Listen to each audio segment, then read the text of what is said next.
Welcome back. The House passing the Israel Security Assistance Support Act yesterday. This act blocks the Biden administration from withholding weapons to Israel.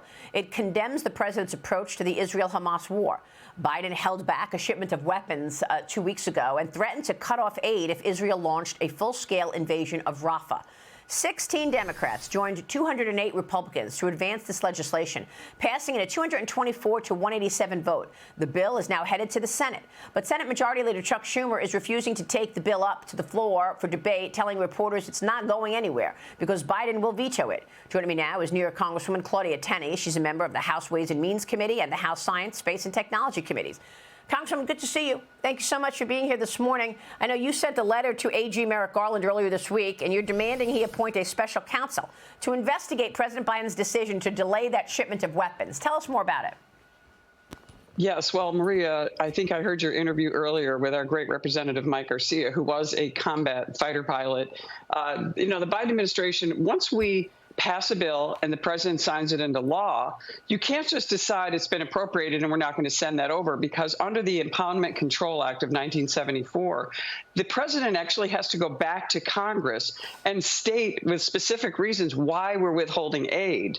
And that he didn't do that. He just unilaterally decided we're not going to ship this aid and these bombs to Israel. And as Mike Garcia pointed out, the whole reason that the Biden administration has been attacking and turning its back on Israel is because they're claiming there were too many civilian casualties. Well, as Mike Garcia pointed out, we wanted to send them smart bombs so that we could minimize or even eliminate civilian casualties so they could win this war against Hamas in Rafah. And yet the Biden administration inexplicably decided to not to unilaterally withhold this aid. Yeah. So I'm asking Merrick Garland, why would you violate the law under the Impoundment Control Act, and give us the reasons. And we should put a special counsel in place that the Biden administration completely just undermines our laws, undermines the power of Congress to appropriate and give this much needed aid to Israel. And that simply was the next step. And if Chuck Schumer doesn't want to take this up in the Senate,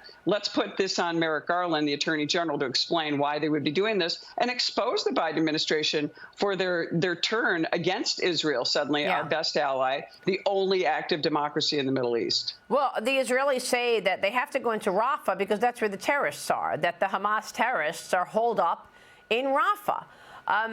So you just said this much needed aid. Tell me the impact. What was the impact of Biden holding back those specific weapons from Israel? Well, you're sending this message that, no, we don't really support you, Israel. We're giving more aid and comfort to Hamas to be able to continue growing their power, regrowing their ability to continue this terrorism and control over Israel. And they're a terrorist group. They're a designated terrorist group. Why are we even supporting them? We know that we need to be behind Israel to eliminate Hamas. That is the mission. And that was the original stated goal of the Biden administration. Why are they suddenly turning around? You know it, Maria. Everybody talks about it. It is because they see the vulnerability in the far left, a really important part of their base in the Democratic Party, particularly like swing states, like Michigan, for example, which Biden narrowly won. Rashida Tlaib, who has a very important district in Michigan, could actually turn the election. And so they're catering to this far left, anti-Semitic, anti-Israel base that is, oh, by the way, anti-American, as we're seeing. Because remember, they're always just using the Jewish people as a scapegoat. Coming in as an anti-Semitism ultimately leads to death to America and anti-Americanism. And that's what we're seeing. But the Biden administration, instead of standing up to this far left base, would rather actually turn on Israel, a really vitally important ally to all of us, and also the victims in this case. It is not Hamas that is the victim. It is the Israeli people and the Jews around the world, especially what we're seeing on college campuses. I mean, it's just incredible, this anti-Semitism raging across the country. And all of this bad policy that we talk about every day that's impacting everyday Americans. Meanwhile, you've got Trump sitting in a courtroom every day. Tennessee Congressman, your colleague, Annie Ogles, introducing this new new act, Let Trump Speak Act. He introduces this yesterday, which would prohibit judges from issuing gag orders on defendants in any criminal or civil proceeding, except to prevent the disclosure of confidential information in discovery, protect the privacy of minors, or as part of a plea deal. A New York appeals court rejecting Trump's latest bid to end that gag order in his so-called hush money case earlier this week. What's your reaction to this gag order? You know, I don't understand. I'm a lawyer. And so our system of justice was set up to make sure that defendants had all their rights preserved in a court of law.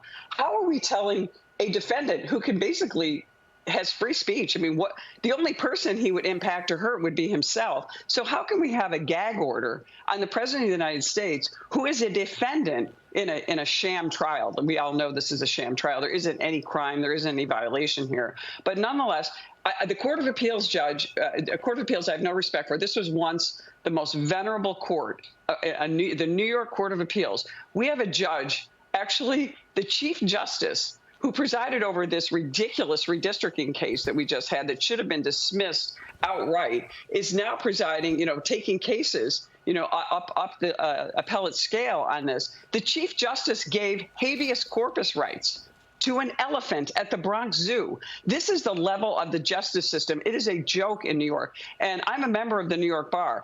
Letitia James should be disbarred and removed from office. Alvin Bragg should have been fired, disbarred by Kathy Hochul. She has the power to do that. It's something that Lee Zeldin promised us if he were to get elected because of his miscarriage of justice.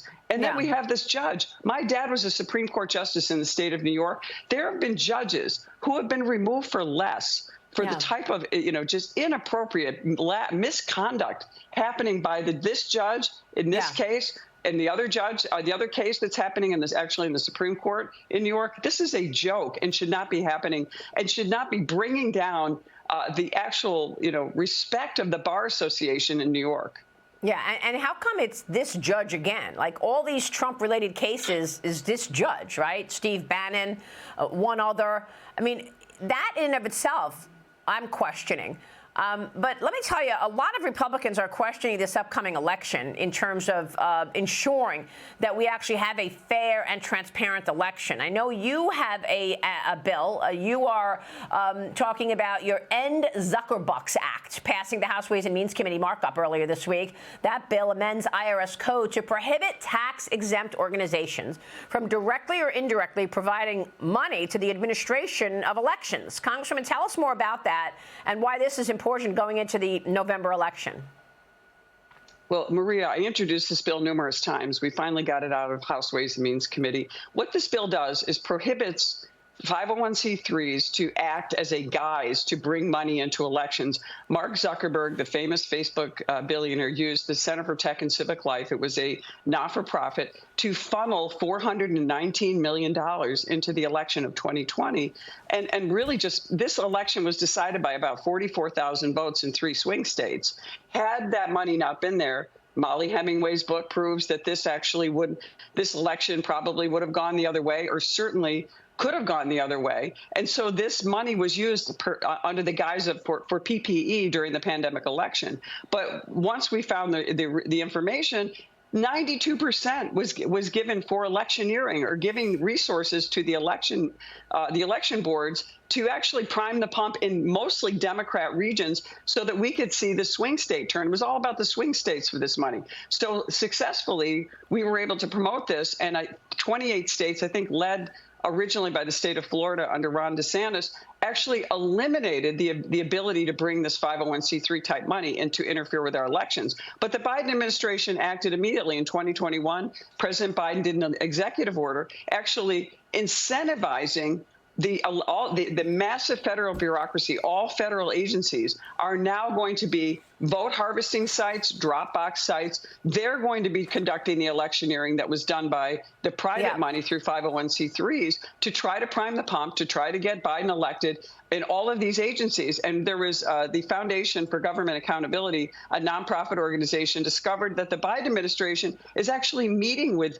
some of these sketchy outside partisan groups to actually get illegal immigrants voting and all that other type of electioneering. So this is what we've got to watch out for this election. If they can't use private taxpayer money, they're going to use our tax dollars. Yeah, there's a story in Breitbart that Peter Schweitzer says that the Biden border crisis could increase the number of illegal ballots cast in 2024 up to 2.7 million. Congressman, you're right. This is what people are talking about right now, going into the election, all these illegals. And Peter Schweitzer says, yeah, of course. The answer is that we're going to have 2.7 million additional votes from illegals. Yeah, Maria, we all have been speculating about this. You and I have talked about this. It comes out all the time. Now we know. There is proof that the Biden administration is working with these groups to try to manipulate the vote, whether it's HHS, SBA, all these different agencies are now going to be looking into this and trying to get votes from illegal immigrants. All right. We will look into it as well. It's there. Congresswoman, it's good to see you. Thanks very much. Claudia Tenney joining us this morning. We'll be right back.